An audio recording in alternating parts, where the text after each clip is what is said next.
आज की कक्षा में आप सभी का स्वागत है, अभिनंदन है। मैं हूं प्रद्युम्न शर्मा। आप सभी को नमस्कार। साथियों, आज का जो हमारा विषय है वह है व्याख्यान विधि, लेक्चर मेथड।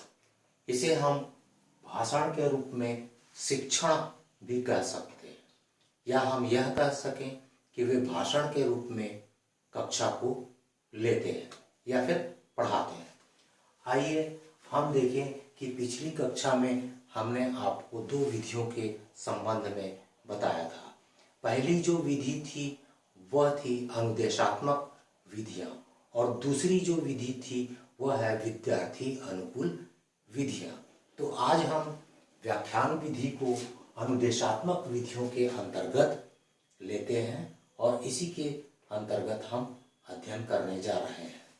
साथियों, अनुदेशन का मतलब होता है सूचना देना, या हम यह कहें कि एक सिस्टमैटिक वे में सूचना दी जाती है, जानकारी दी जाती है, या हम यह भी कह सकते हैं कि अवधारणा को व्यक्त किया जाता है और नियमों तथ्यों को उपलब्ध कराया जाता है।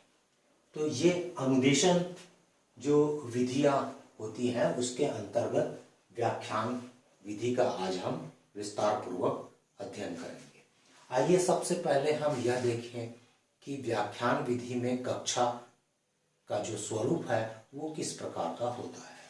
यहाँ पर आप देख रहे हैं कि ये एक कक्षा है जिसमें एक शिक्षक महोदय जड़ों के प्रकार के बारे में बता रहे हैं विद्यार्थियों को।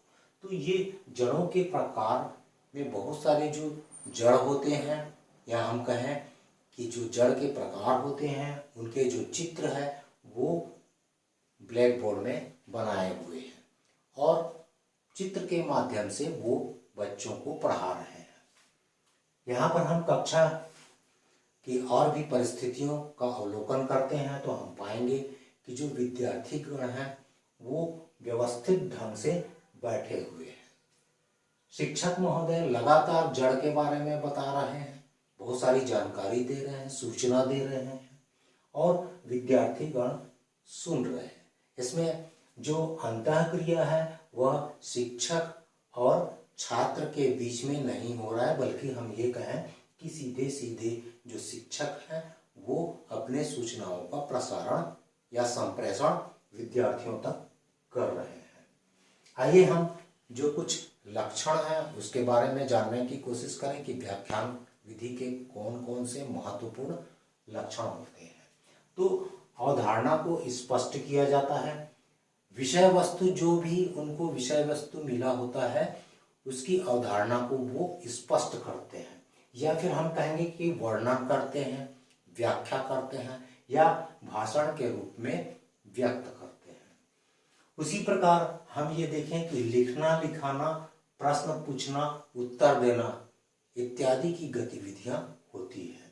यानी जो शिक्षक महोदय है वह यह चाहते हैं कि जो कुछ भी विषय वस्तु के बारे में विद्यार्थियों को बताया जा रहा है उसको वो पूर्ण रूप से नोट करें या फिर सुने या फिर याद करें। तो यहाँ पे श्रवण जो इंद्रियां होती हैं उनका उपयोग विद्यार्थी गण करते हैं। तो सुनने व याद करने की प्रक्रिया संपन्न होती है किसमें? व्याख्यान विधि में। शिक्षक को विद्यार्थी के सीखने के स्तर का ज्ञान ना होना, इसमें सबसे प्रमुख बात यह है कि शिक्षक कभी भी विद्यार्थियों के स्तर को जानने की कोशिश नहीं करते हैं। वे ये चाहते हैं कि जो जितना भी वो जानकारी रखते हैं, ज्ञान रखते हैं, उसका समुचित रूप से प्रसारण पूरे कक्षा में हो जाए और विद्यार्थी अधिक से अधिक सक्रियता से उसको केवल सुनने का काम करें, नोट करने का काम करें और याद करने की कोशिश करें। इसीलिए शिक्षक क्या करते हैं, बीच बीच में प्रश्न पूछते रहते हैं और उत्तर को जानने की कोशिश करते हैं। शिक्षक केंद्रित प्रक्रिया है। अनुदेशन जो प्रक्रिया होती है, या हम कहें कि इसके अंतर्गत व्याख्यान विधि है, उसमें वह व्याख्यान विधि शिक्षक केंद्रित है, टीचर सेंट्रिक प्रोसेस है। इसमें शिक्षक पूर्णतः हावी होते हैं और वो पूरी कक्षा उनके नियंत्रण में होती है। यानी शिक्षक जो चाहते हैं, जिस प्रकार की जानकारी देना चाहते हैं, जिस प्रकार का ज्ञान देना चाहते हैं, वह शिक्षक के ऊपर निर्भर होता है। बच्चों का इसमें किसी प्रकार की भागीदारी नहीं होती है।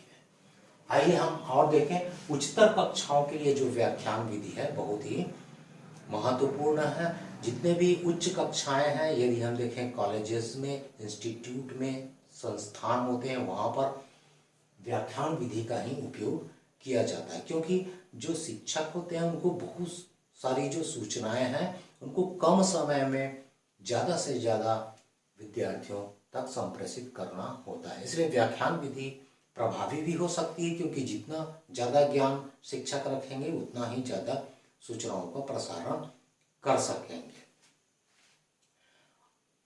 अधिक संख्या में अध्यापन किया जा सकता है, यानी संख्या का तात्पर्य यह है कि जो विद्यार्थियों की अधिक संख्या में भी यह व्याख्यान विधि बहुत उपयोगी साबित होती है। विद्यार्थियों के समझ पर ध्यान नहीं, यह मैंने पहले भी बताया है। कक्षा प्रभावशाली हो सकती है नई जानकारियों के आधार पर।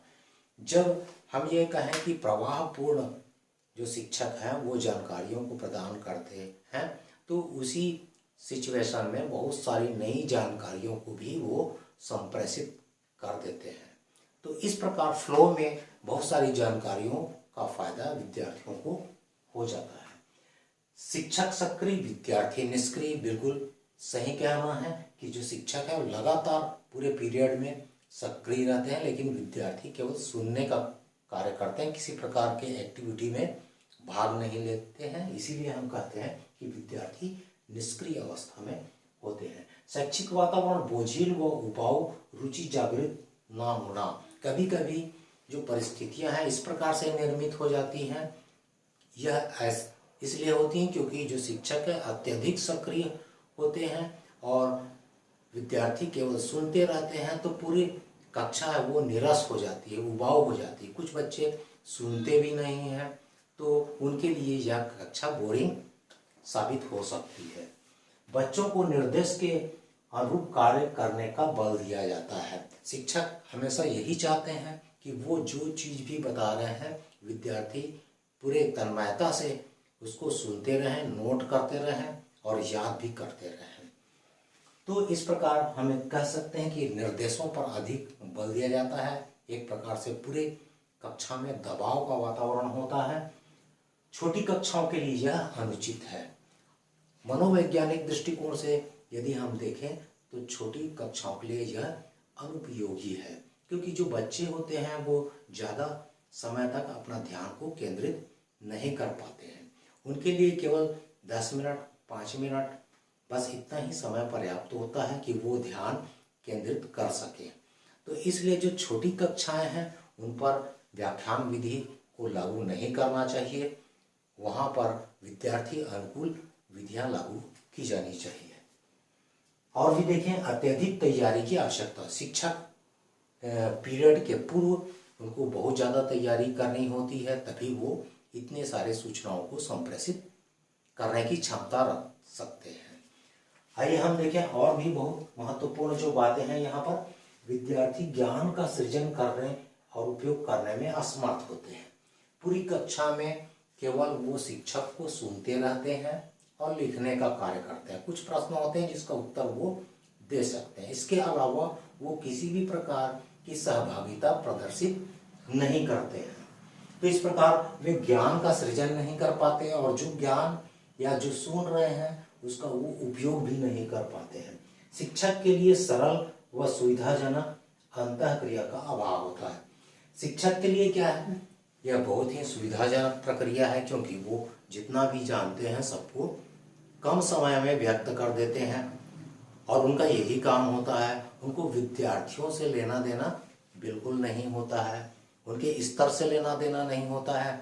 इसलिए वो इसको सुविधाजनक मानते हैं, अपने अनुसार कक्षा का संचालन करना चाहते हैं। अंतःक्रिया का अभाव होता है, इंटरेक्शन नहीं होता है, विद्यार्थियों और शिक्षक के बीच में कोई बातचीत नहीं होती है। विद्यार्थी कितना समझे उसको व्यक्त भी नहीं कर सकते हैं और शिक्षक को यह भी नहीं मालूम होता है कि विद्यार्थी कितना सीखे या कितना ज्ञान अर्जित किए। तो साथियों, आज बस इतना ही, और जो हम अगले चरण में अगली विधियों को लेकर आएंगे, तब तक के लिए आप सभी को नमस्कार और धन्यवाद।